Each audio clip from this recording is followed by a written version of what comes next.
خوش نصیب کون ہے جو جوانی میں توبہ کرتے ہیں، جوان کی توبہ پہ عرش الہی جھوم اٹھتا ہے۔ تو خوش نصیب لوگ ہیں جن کو سچی توبہ کی توفیق نصیب ہوتی ہے، اور وہ لوگ جو اپنی زندگیاں یوں ہی بسر کر دیتے ہیں اور راہ مستقیم پہ نہیں آتے، آوادگی میں بسر کر دیتے ہیں، تو پھر منو مٹی تلے چلے گئے لوگ کہانی بھی بھول جاتے ہیں۔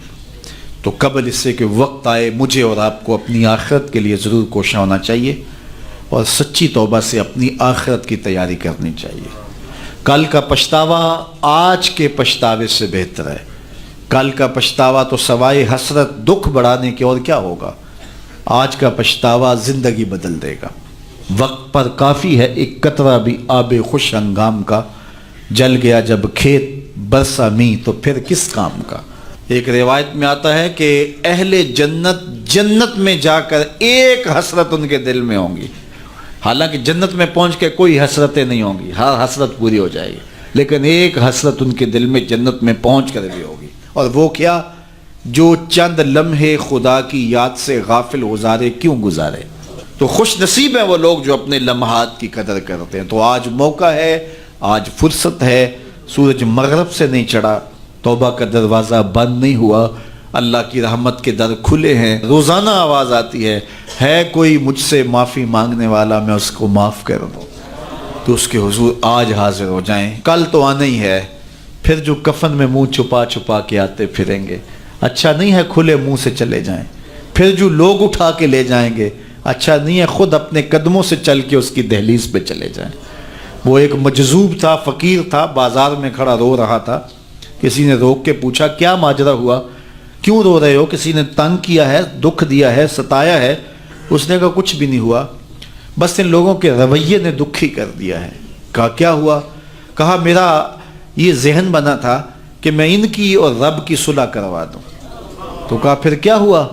کہا وہ تو مانتا یہ نہیں مانتے، وہ تو کہتا ہے ان کو لے آ میری دہلیز پہ، ایک آنسو سے سارے گناہ معاف کر دوں گا، لیکن ایسے کھوئے ہیں، یہ الٹا مجھے بے وقوف کہہ رہے ہیں، یہ مجھے گھور رہے ہیں کہ تم کیا ہمیں بتا رہے ہو۔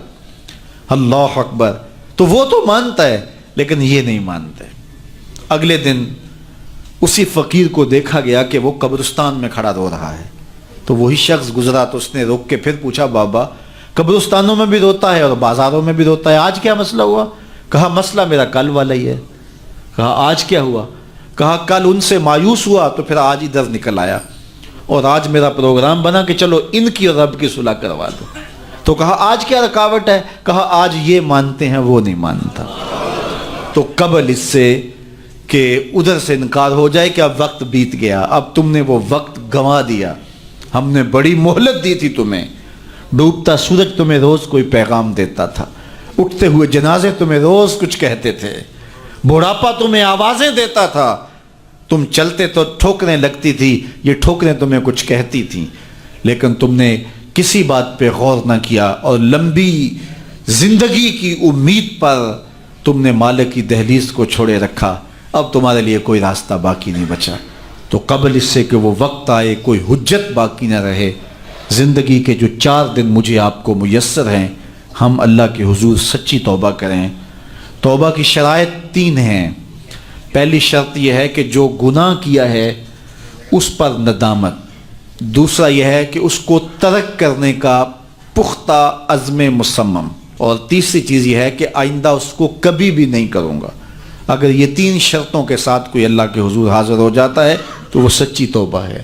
لیکن محض کسی مجلس کے اندر توبہ توبہ پکار اٹھے، جس طرح وہ گاڑی والا ایکسیڈنٹ دیکھتا ہے تو رکتا ہے، 5 لاشیں گری ہوئی ہیں تو وہ ٹیپ بھی بند کر دیتا ہے، سارے بس والے توبہ توبہ پکارنے لگ جاتے ہیں، 1.5 کلومیٹر کے بعد پھر دوبارہ وہ بٹن دبا دیتا ہے، اور پھر وہی گانے اور وہی غلیظ چیزیں، اور پھر معمول کی زندگی۔ ایسی توبہ نہیں ہے۔